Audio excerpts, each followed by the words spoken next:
ሰላም ጤና ይስጥልን የተወደዳችሁና የተከበራችሁ የጣና ቴሌቪዥን አድማጭ ተመልካቾቻችን እንደምን ዋላችሁ። ከጣና ቴሌቪዥን የግንቦት 3 ቀን 2018 ዓ.ም ዜናችን ተጀምሯል። በቅድሚያም ለሰዓቱ ዜና የመረጥናቸውን ዜናዎች ርዕሶቹን አስቀድመን እናስደምጣችኋለን። ሰራዊታችን እያለቀ ነው አሉ የብልጽግናው ጄኔራሎች። በአማራ ሕዝብ ላይ ለዘር ማጥፋት ጦርነት የገባው የብልጽግና ሰራዊት ከፍተኛ ሰዋዊና ቁሳዊ ጉዳት እየደረሰበት መሆኑን ተከትሎ ጄኔራሎቹ የውጊያ ግምገማ እንዲካሄድና ለሰራዊቱም እረፍት እንዲሰጠው መጠየቃቸው ተሰምቷል። በዝርዝር የተመለከትነው ቀዳሚው ዜናችን ነው። የኢትዮጵያን ድንበር ጥሶ ወደ ቤንሻንጉል ጉሙዝ ክልል የገባው በጄኔራል አብዱል ፈታህ አልቡርሃን የሚመራው የሱዳን ጦር በቀጠናው ጥቃቶችን ፈጽሟል። ዛሬም ከፍተኛ ወታደራዊ ዝግጅት እያደረገ ሲሆን በዚህ መንገድ እየተንቀሳቀሰ ያለው የሱዳን ጦር ሰራዊት ለብልጽግናው ስርዓት ሌላ ፈተናን እንደፈጠረበትም ታውቋል። ታደምጡታላችሁ። ለትግራይ መከራ ይዘው መጥተዋል አሉ አቶ ኤፍሬም። ብልጽግናና ህወሓት የሚያካሂዱት አደገኛ የፖለቲካ ሽኩቻ መጪዎቹ ጊዜያት ለኢትዮጵያ አደጋ ያዘለ ሲሆን በተለይም ለትግራይ ህዝብ መከራን ያዘለ ደመና መሆኑን ታዋቂው ፖለቲከኛ ተናግረዋል። በትንታኔ ዘገባችን የተመለከትነው ርዕሰ ጉዳያችን ነው። የብልጽግናው ፍርድ ቤት ዛሬ በዋለው ችሎት ከብልጽግናው ሊቀመንበርና ቆንጮ መሪዎች ጋር የሃይማኖት ትስስር አለኝ በማለት ከ2.4 ቢሊዮን ብር በላይ ካጭበረበረው የፊንቴክ ኢንቨስትመንት ባለቤት ጋር ግንኙነት አላቸው በማለት የከሰሳቸው እነ ሰራዊት ፍቅሬን 400 ሺህ እስከ ግማሽ ሚሊዮን ብር ዋስትና ፈቅዶላቸዋል። ሰዓቱን ጠብቆ የሚቀርብላችሁ ሌላኛው ዜናችን ነው። ክቡራትና ክቡራን የጣና ቴሌቪዥን አድማጭ ተመልካቾቻችን እነዚህንና ሌሎች ዜናዎችን ይዘናል። እስከ ዜናችን ፍጻሜ ድረስ አብራችሁ እንድትቆዩ እየጋበዝን ወደ ዝርዝር ዜናዎቹ እናልፋለን።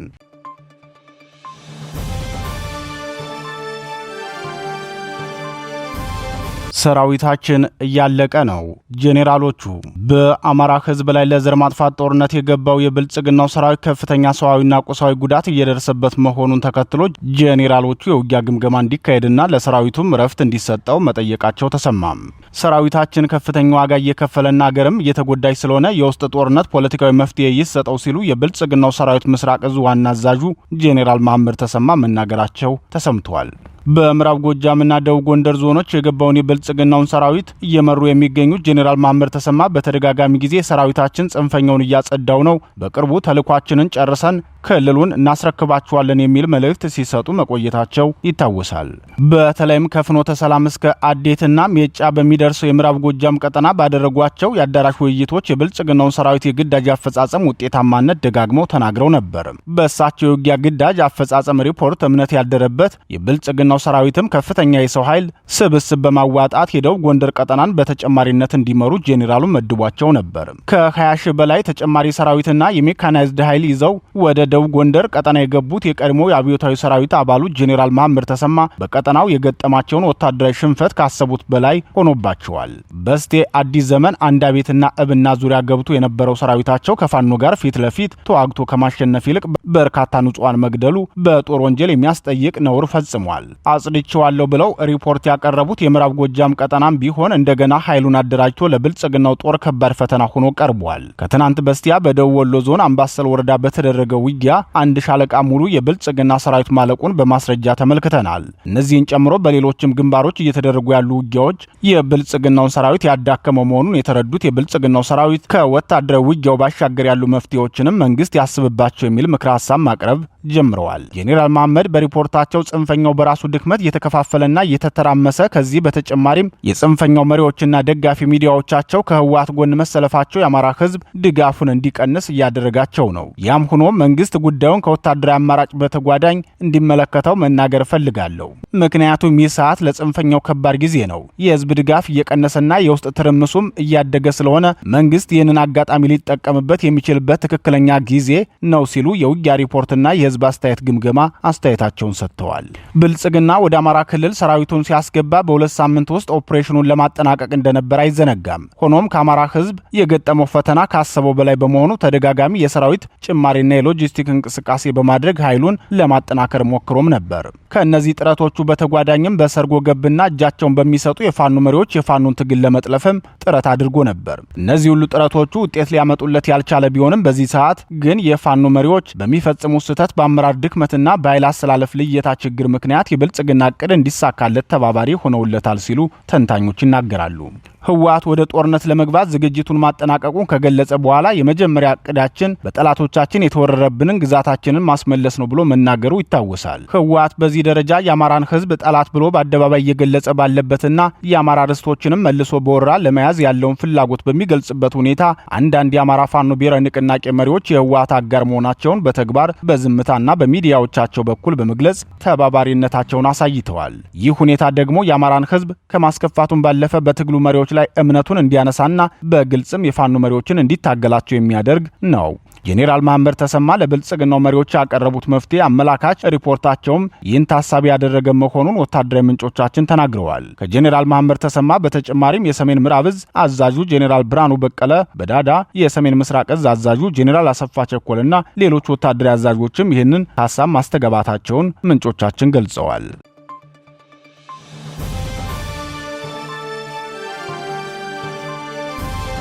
የሱዳን ጦር በኢትዮጵያ ግዛት የኢትዮጵያን ድንበር ጥሶ ወደ ቤንሻንጉል ጉሙዝ ክልል የገባው በጄኔራል አብዱል ፈታህ አልቡራን የሚመራው የሱዳን ጦር በቀጠናው ጥቃቶችን የፈጸመ ሲሆን ዛሬም ከፍተኛ ወታደራዊ ዝግጅት እያደረገ መሆኑ ተገለጸ። በዚህ መንገድ እየተንቀሳቀሰ ያለ የሱዳን ጦር ሰራዊት ለብልጽግናው ስርዓት ሌላ ፈተናን እንደፈጠሩበትም ታውቋል። የሱዳኑ ወታደራዊ ጁንታ ቡድን የካርቱም ኢንተርናሽናል ኤርፖርት ከባህር ዳር በተነሳ ድሮን ተመቶብኛል ብሎ ክስ ካቀረበ በኋላና የዶናልድ ትራምፕ የአፍሪካ ቀንድ መካከለኛው ምስራቅና የአረብ ሀገራት አማካሪው ማሳድ ቦሎስ የሱዳኑን ክስ ከተጋሩ በኋላ በምዕራብ ኢትዮጵያ ከፍተኛ ወታደራዊ ውጥረት ተፈጥሯል። የሱዳን ጦር ከወታደራዊ እንቅስቃሴው በተጨማሪ ለቤኒሻንጉል ጉሙዝ ክልል ታጣቂ ኃይሎችን ወታደራዊ ድጋፍ እያደረገላቸው መሆኑን የጣና ቴሌቪዥን ወታደራዊ ምንጮች ገልጸዋል።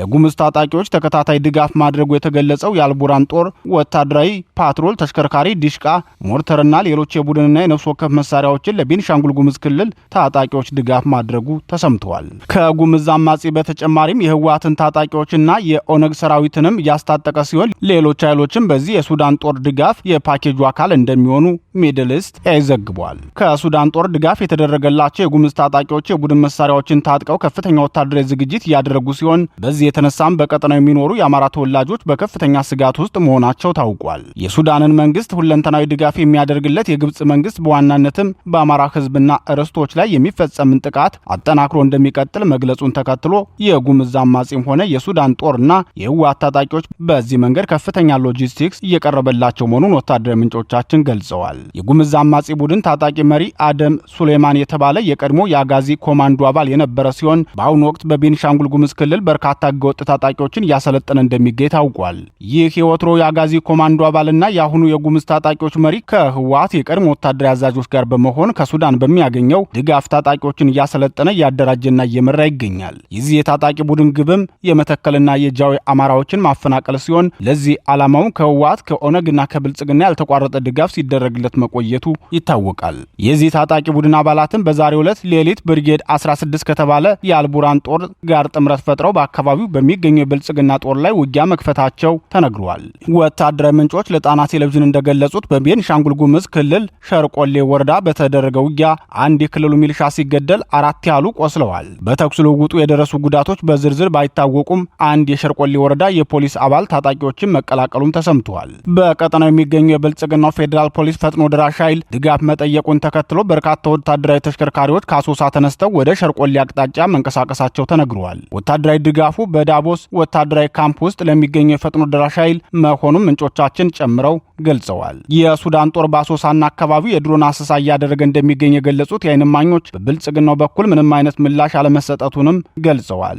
የሱዳን ጦር በኢትዮጵያ ድንበር አካባቢዎች ጦርነት መክፈቱን ትናንት በሀገሪቱ መገናኛ ብዙሃን በኩል ይፋ አድርጓል። የሱዳን ወታደራዊ መንግስት በኢትዮጵያ ድንበር አቅራቢያ ፈጸምኩት ባለው ጥቃት በጄኔራል ሐምዳን ዳጋሎ የሚመራውን 2 የሱዳን ፈጥኖ ደራሽ ጦር ካምፖችን ከጥቅም ውጭ ማድረጉን አስታውቋል። የሱዳን ፈጥኖ ደራሽ ኃይልም ለዚህ አጸፋ ነው የተባለ በርካታ የድሮን ጥቃት መፈጸሙን ገልጿል። ይህን ተከትሎም የኢትዮጵያ አጎራባች በሆነው የሱዳን ብሉ ናይል ግዛት ከባድ ውጊያ ሲደረግ ውሏል።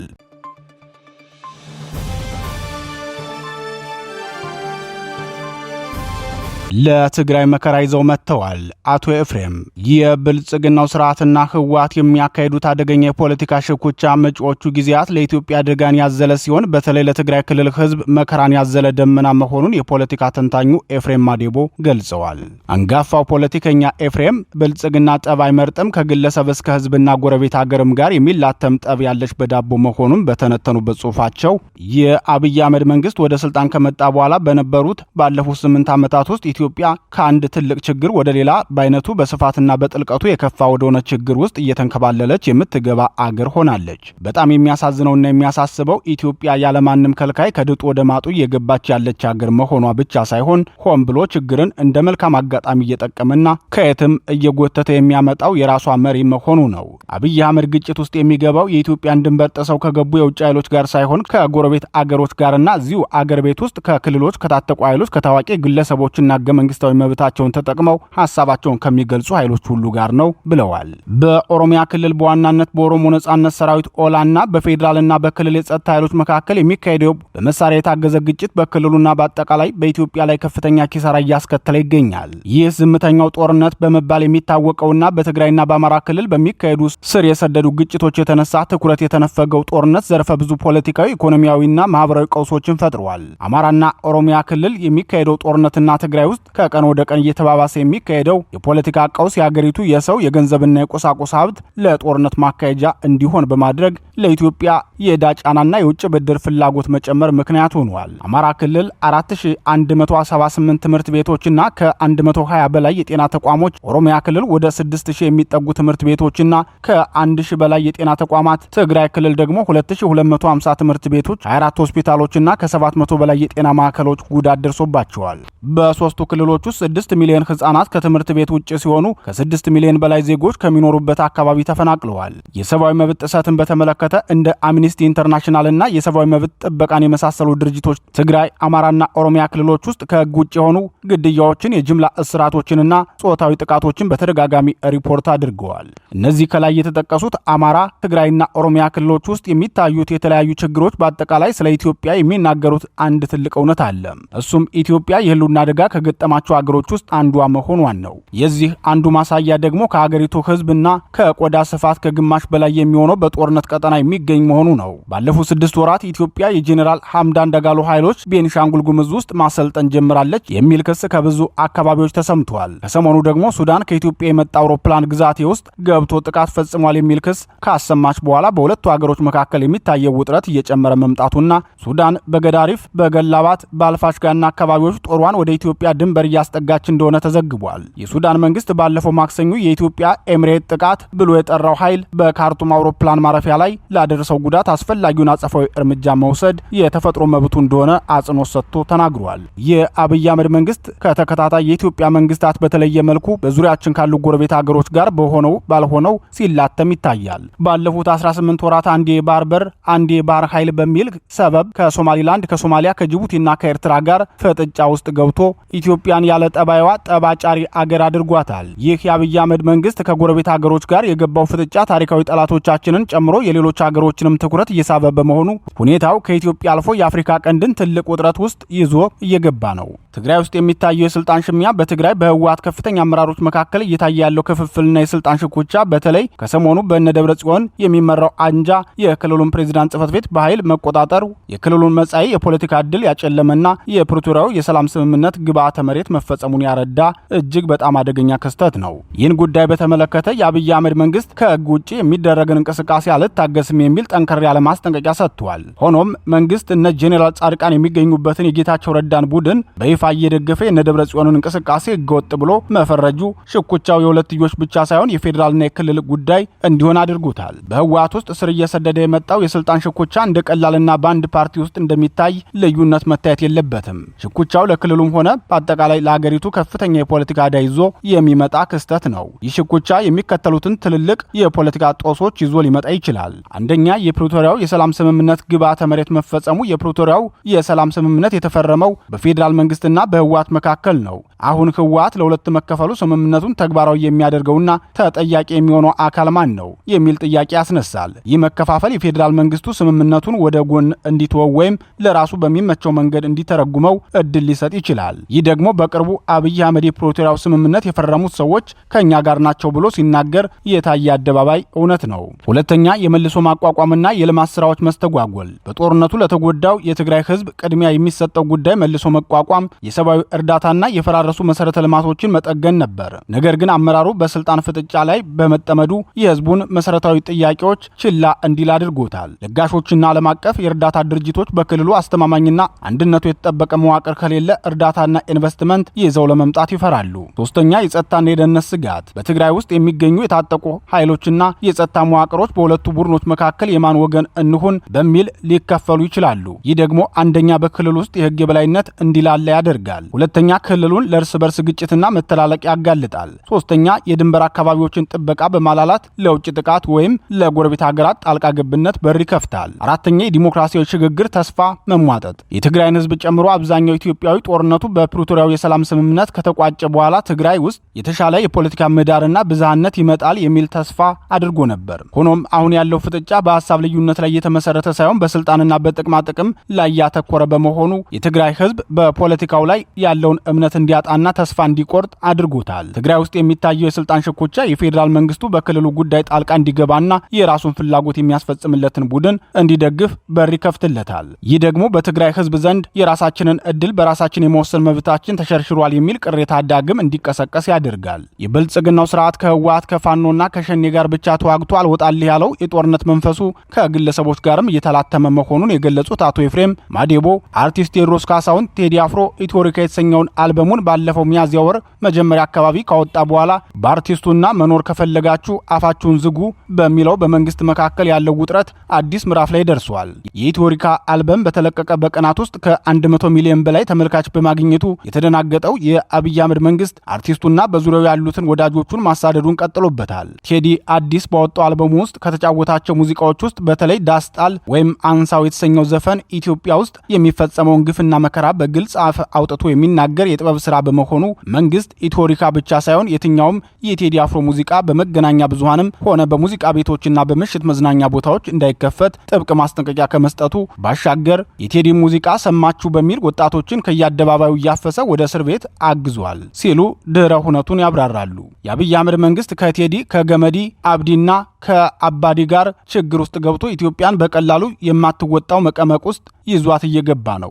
ይህ የሚሉት አቶ ኤፍሬም ለምንድን ነው የአብይ አህመድ መንግስት በነጋ በጠባ ራሱንም የሚመራትንም አገርም ችግር ውስጥ የሚዘፍቀው? የዚህ ጥያቄ መልስ ጥያቄውን እንደመጠየቅ ቀላል አይደለም። የዚህ ጽሑፍ ጸሐፊ በ2010 እና በ2011 ዓ.ም ከጠቅላይ ሚኒስትሩ ጋር በአካል ተገናኝቶ ህወሓት በህዝባዊ ኃይል ተገዶ የለቀቀውን 4 ኪሎን እንደገና ለመቆጣጠር መሞከሩ የማይቀር ነውና የፌዴራሉ መንግስት ጥንቃቄም ዝግጅትም ማድረግ አለበት የሚል ምክረ ሐሳብ ለጠቅላይ ሚኒስትሩ በተደጋጋሚ አቅርቤ ነበር። የሰሜኑ ጦርነት በፕሪቶሪያው ስምምነት መቋጨት ህወሓትን በታሪኩ ለመጀመሪያ ጊዜ ሽንፈቱን ተቀብሎ ትጥቄን ሙሉ በሙሉ እፈታለሁ ያሰኘ መልካም የታሪክ አጋጣሚ ቢሆንም ይህንን አጋጣሚ ለራሱ እኩይ የፖለቲካ ዓላማ መዋል የፈለገው አብይ አህመድ በአንድ በኩል ህወሓት 100% ትጥቁን ፈቷል የሚል ዘፈን እያሰማ፣ በሌላ በኩል ደግሞ የህወሓትን መሪዎች በየአደባባዩ መሸለምና ማሞገስ ጀመረ። ብዙም ሳይቆይ ዓለም አቀፍ ስምምነት ተደርሶ ትጥቁን እንዲፈታ የተወሰነበት ህወሓት ትጥቁን ሳይፈታና ከ250 ሺህ በላይ እስከ አፍንጫው የታጠቀ የኦሮሚያ ክልል ልዩ ኃይል እንዳለ የአብይ አህመድ መንግስት ሰኞ ማታ የክልል ልዩ ኃይሎች ትጥቃቸውን መፍታት አለባቸው የሚል ህግ አውጥቶ ማክሰኞ ጠዋት ህጉን ለማስፈጸም በሚል አማራ ክልል ዘመተ። ይህንን የሚዛናዊነትና የጭፍን እርምጃ የተመለከትኩት እዚያው አዲስ አበባ ውስጥ ሆኜ ነበር። የአብይ አህመድ መንግስት በፕሪቶሪያ ስምምነት ላይ ኢትዮጵያን ከፍተኛ ዋጋ የሚያስከፍል ክህደት መፈጸሙን፣ አማራነት ጥሎ ብቻውን ትጥቅ ለማስፈታት ከአማራ ኃይሎች ጋር ጦርነት ውስጥ መግባት ኢትዮጵያን የማፍረስ ሙከራ መሆኑንና በዚህ የተነሳ የአብይ አህመድን መንግስት መደገፍ ማቆሜን በይፋ ኢሳት ቴሌቪዥን ላይ ቀርቤ ተናገርኩ። በመሰረቱ የክልል ልዩ ኃይሎች መሳሪያ መፍታት አለባቸው የሚል ህግ መውጣቱ የሚደገፍ ነው። ግን የክልል ልዩ ኃይሎችን መሳሪያ ፍቱ የሚል ህግ ማውጣትና ህጉን ተግባራዊ ማድረግ እጅግ በጣም የተለያዩ ነገሮች ናቸው። የአብይ አህመድ መንግስት ያልገባው ወይም አልታይ ያለው እውነትም ይህ ነው። እዚህ ላይ በጣም የሚገርመው ብልጽግናዎች የክልል ልዩ ኃይል መሳሪያ ይፍታ የሚል ህግ ባወጡ ማግስት የሮጡ ሄዱት እስከ አፍንጫው የታጠቀና ከፍተኛ ቁጥር ያለው ልዩ ኃይል ወዳላቸው ኦሮሚያና ትግራይ ክልሎች ሳይሆን ከህወሓት ጋር በተደረገው ጦርነት አብሯቸው ወደ ቆመውና ኢትዮጵያንም እነሱንም ከጥፋት ወዳዳነው አማራ ክልል ነው። ዛሬ ኢትዮጵያን ወደ ማፈራረስ እየሄደ ያለውና 3 ዓመት ያስቆጠረው ጦርነት የተጀመረው አማራውን በቁጥጥር ስር ካደረግን ሌላው አያስቸግረንም ከሚል የተንሸዋረረ አመለካከት ነው በማለት የችግሩን ስፋት ገልጸዋል።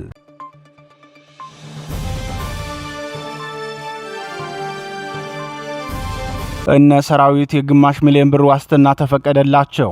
የብልጽግናው ፍርድ ቤት ዛሬ በዋለው ችሎት ከብልጽግናው ሊቀመንበርና ቆንጮ መሪዎች ጋር የሃይማኖት ትስስር አለ በማለት ከ2.4 ቢሊዮን ብር በላይ ካጭበረበረው የፊንቴክ ኢንቨስትመንት ባለቤት ጋር ግንኙነት አላቸው በማለት የከሰሳቸው እነ ሰራዊት ፍቅሬን ከ400 ሺህ እስከ ግማሽ ሚሊዮን ብር ዋስትና ፈቀደላቸው። ከፊንቴክ አጭበርባሪ ድርጅት ጋር ትስስር ያላቸው የብልጽግና ባለስልጣናትና እንደታደለ ሮባ ያሉ አርቲስቶች ግን ክስ እንዳልተመሰረተባቸው ይታወቃል። ዛሬ ፍርድ ቤት በ400 ሺህና 500 ሺህ ብር የገንዘብ ዋስትና ጉዳያቸውን ከውጭ ሆነው እንዲከታተሉ የወሰነላቸው ታዋቂ አርቲስቶችና የስርዓቱ ደጋፊ ቲክቶከሮች ችሎቱ ሚያዝያ 28 ቀን 2018 ዓ.ም በተሰየመበት ወቅት ተጠርጣሪዎች ለዋስትና የሚያቀርቡትን የገንዘብ መጠን ለመወሰን ለዛሬ ሰኞ ግንቦት 3 ቀን 2018 ዓ.ም ቀነ ቀጠሮ በሰጠው መሰረት ነው።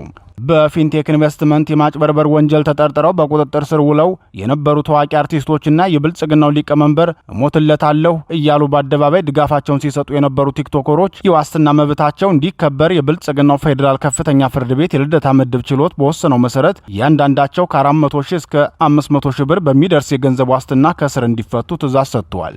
የብልጽግናው ፍርድ ቤት በዋስትና ጉዳዩ ላይ መርምሮ ባስተላለፈው ውሳኔ መሰረት ከአንደኛ እስከ አራተኛ ተከሳሾች ማለትም አርቲስት ሰራዊት ፍቅሬ፣ አርቲስት ሰለሞን ቦጋለ፣ አርቲስት ይገረም ደጀንና አርቲስት ዳንኤል ተገኝ እያንዳንዳቸው በግማሽ ሚሊዮን ብር የገንዘብ ዋስትና እንዲሁም ስድስተኛና ሰባተኛ ተከሳሾች ማለትም ካሊድ ናስርና የአጭበርባሪው ፊንቴክ ኩባንያ የረጅም ዘመን የማስታወቂያ አጋር የሆነው አብርሃም ግዛው እያንዳንዳቸው በ400 ሺህ ብር የገንዘብ ዋስትና ከስር እንዲፈቱ ወስኗል። ይሁን እንጂ ተጠርጣሪዎቹ ከሀገር እንዳይወጡ የእግር ትዕዛዝ የተላለፈባቸው መሆኑን ቲክቫህ ኢትዮጵያ ዘግቧል። በተደጋጋሚ ጊዜ በሐሰት የገጽታ ግንባታና ያልተገራ አንደበቱ ምክንያት ተለይቶ የሚታወቀው ቲክቶከሩ መንሱር ጀማል የዋስትና መብቱ ተቃውሞ ስለተነሳበት በዛሬው መዝገብ የዋስትና መብት ተከልክሏል። በክስ መዝገቡ አምስተኛ ተከሳሽ የሆነው ቲክቶከሩ መንሱር ጀማል ለአቃቢ ሕግ የዋስትና መብቱን የተቃወመበትን ምክንያት ሚዲያው ባይገልጽም በአቃቢ ሕጉ ተቃውሞ ምክንያት የቲክቶከሩ ጉዳይ ችሎቱ ውሳኔ ለመስጠት ተለዋጭ ቀጠሮ መስጠቱ ታውቋል። እነ አርቲስት ሰራዊት ፍቅሬን ጨምሮ በእስር ላይ የቆዩት አርቲስቶች የክሳቸው ምክንያት የአጭበርባሪውን ፊንቴክ ኩባንያን በብራንድ አምባሳደርነት በማገልገላቸው ቢሆንም እንደ አርቲስቶቹ ሁሉ የአጭበርባሪውን ድርጅት በማስተዋወቅ በርካቶች ንብረታቸውን እንዲጭበረበሩ ያደረጉት አምባሳደር ዲና ሙፍቲ፣ የትራንስፖርት ሚኒስትር ዴታና አርቲስት ታደለ ሮባ ግን አልተከሰሱም። ይህ መሆኑ ደግሞ የስርዓቱን አድሏዊነት ብቻ ሳይሆን የተጠና የማጥቃት አካሄድ እንደሆነ አስተያየት ሰጪዎች ይናገራሉ።